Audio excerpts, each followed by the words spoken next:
அஸ்ஸலாமு அலைக்கும். என் பேரு நிஷா. ரமலான் மாதத்துல சஹர் முடிவு நேரம் 4:14 4:16 அது மாதிரி சொல்றாங்க. அது எந்த அடிப்படையில சொல்றாங்க? அதே மாதிரி பெண்கள் நோன்பு திறக்கிறதுக்கு ஒரு கொஞ்ச நேரம் முன்னாடி மாதவிடாய் வந்துட்டா அந்த நோன்பு செல்லுமா? சரி சரி. அதாவது இந்த சஹர் முடிவுன்னு சொல்றாங்க இல்லையா, அதை எப்படி முடிவு எடுக்கிறாங்கன்னா, டயத்தை விட்டுருங்க, நேரம் போடுறது ரெண்டாவது வச்சுக்கிறோம். நோன்பு வைக்கிறதுனுடைய ஆரம்ப நேரம், அதாவது நோன்பு வைக்க சகர் முடிவு, நோன்பு திறக்கிற நேரம் ரெண்டு இருக்குது. நோன்பு நம்ம எப்ப திறக்குவோம்? சூரியன் மறைஞ்சவன திறந்து, எல்லாரும் தெரிஞ்சிருக்குது. சூரியன் மறைஞ்சவன நோன்பு திறக்கணும் தெரிஞ்சிருக்கு. இந்த சகருக்கு சூரியன் உதிச்சவன நம்ம நோன்பு வைக்கிறது இல்லையில, அதனால கேட்கறாங்க சகருன்னு எப்படி முடிவு பண்றது? சூரியன் உதிச்சவன வைக்க சொன்னா ஒரு அர்த்தம் இருக்கு, விளங்குது. சூரியன் மறைஞ்சவன நோன்பு விடுறோம், சூரியன் உதிச்சவன நோன்பு வைக்கிறோம்னா அது விளங்கு. சகரு எப்படி முடிவு பண்றாங்க அப்படின்னு கேட்கறாங்க. எப்படி முடிவு பண்ண? சகருடைய நேரம் என்னன்னு கேட்டீங்கன்னா, இப்ப சூரியன் மறைஞ்சிருது. சூரியன் என்ன செய்யுது? கிழக்க உதிக்குதா? உதிக்குது. மேற்க மறையுது. கிழக்க உதிச்சு என்ன செய்யும்? மேற்க மறையும். மேற்க மறைஞ்ச உடனே இருட்டாயிராது. சூரியன் மறைஞ்ச பிறகு பாத்தீங்கன்னு சொன்னா அடிவானத்துல சிகப்பு கலரா இருக்கும். அதாவது மேற்க கிழக்க பார்த்தீங்கன்னா அப்படி இருக்காது. கிழக்க சூரியன் உதிக்குதுல, உதிச்சு புட்டு மேற்க போய் மறையுது. சூரியன் நம்ம கண்ணை விட்டு போயிடும். ஆனா கிட்டத்தில் அந்த சூரியன் இருக்கிறதுனால அதனுடைய வெளிச்சம் அடிவானத்துல தெரியும். எவ்வளவு நேரத்துக்கு தெரியும் தெரியுமா? 80 நிமிஷத்துக்கு தெரியும். சூரியன் மறைஞ்சதுல இருந்து 80 நிமிஷத்துக்கு, 1 மணி நேரம் 20 நிமிஷம், 80 நிமிஷத்துக்கு என்ன செய்யும்? அந்த அடிவானத்துல சிவப்பு இருந்துகிட்டே இருக்கும். அது வரைக்கும் தான் இஷா நேரம் வச்சிருக்கிறோம். சூரியன் மறைஞ்சதுன்னா மகரிப் வந்துருது. அதுல இருந்து இந்த 80 நிமிஷம் வரைக்கும் மகரிப் தொழுவலாம். 80 நிமிஷம் ஆச்சுன்னா அந்த அறவே வெளிச்சம் இருக்காது மேற்கு திசையில. ஆச்சா, சரி. அந்த சூரியன் கீழே போகுது. கீழே போகல, பூமி தான் சுத்துது. புரிஞ்சுக்கிறதுக்காக அப்படி மாத்தி தான் சொன்னதான் விளங்கும். பூமி எப்படி இருக்குன்னு வச்சுக்கிருவோம்.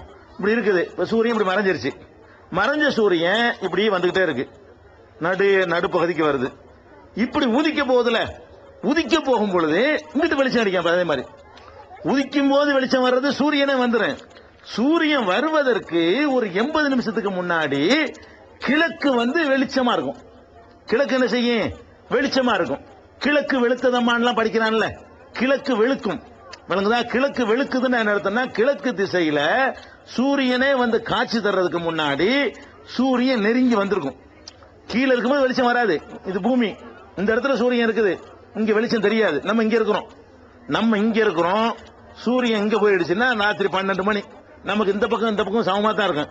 சூரியன் இப்படி நவண்டுட்டே வருது. நவண்டுட்டு இங்க வந்த உடனே வெளிச்சம் அடிக்க முடியும் அடிவானத்துல. இங்க இருந்து பார்த்தோம்னா கீழே மட்டும் வெளிச்சமா, 4 பக்கம் சுத்தி பார்த்தீங்கன்னா 3 பக்கம் இருட்டா இருக்கும். கிழக்கு பக்கத்துல மட்டும் வானம் வெள்ளையா இருக்கும். விளங்குதா? அந்த கிழக்கு எப்ப வெளிச்சம் வந்துருதோ முடிஞ்ச சகர், ஃபஜ்ர் வக்த் வந்துருச்சு. அதாவது கிழக்கு இருட்டா இருக்கிற வரைக்கும் தான் நீங்க என்ன செய்யலாம்? நோன்பு வைக்கலாம். கிழக்கு வெளுத்துருச்சுன்னு சொன்னா அது என்னவாயிரும்? ஃபஜ்ர் வக்த் வந்துருச்சு. ஃபஜ்ர் வந்துருச்சுன்னு சொன்னா சஹர் போயிடுச்சுன்னு அர்த்தம். ஃபஜ்ர் எந்த வினாடி வருகிறதோ அந்த வினாடி சஹர் போய்விடும். விளங்குதா? சஹருடைய எண்டு தான் ஃபஜ்ருடைய ஆரம்பம். சஹர் எப்ப முடிகிறதோ அதனுடைய துவக்கம் முடிகிற இடம் தான் என்னது? ஃபஜ்ருடைய ஆரம்பம். அப்ப சஹர் முடிவு எப்படி முடிவெடுக்கிறாங்கன்னு கேட்டா, கிழக்கு வெளுப்பதை வைத்து முடிவெடுக்கிறார்கள். கிழக்கு வெளுக்கிறது நம்ம இன்னைக்கு பார்த்துட்டு இருக்க முடியுமா?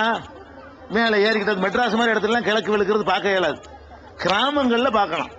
சிட்டில எல்லாம் 40 மாடி 8 மாடி 10 மாடி கட்டி வச்சிருக்கும் போது நீங்க எங்க கிழக்கு பாக்குறதுன்னு? அடிவானத்துல அது வெளிச்சம் இருக்கும். நீங்க நடுவானத்தான் பாக்குறளவு கட்டிவிட்டாங்க எல்லா பக்கத்துலயும்.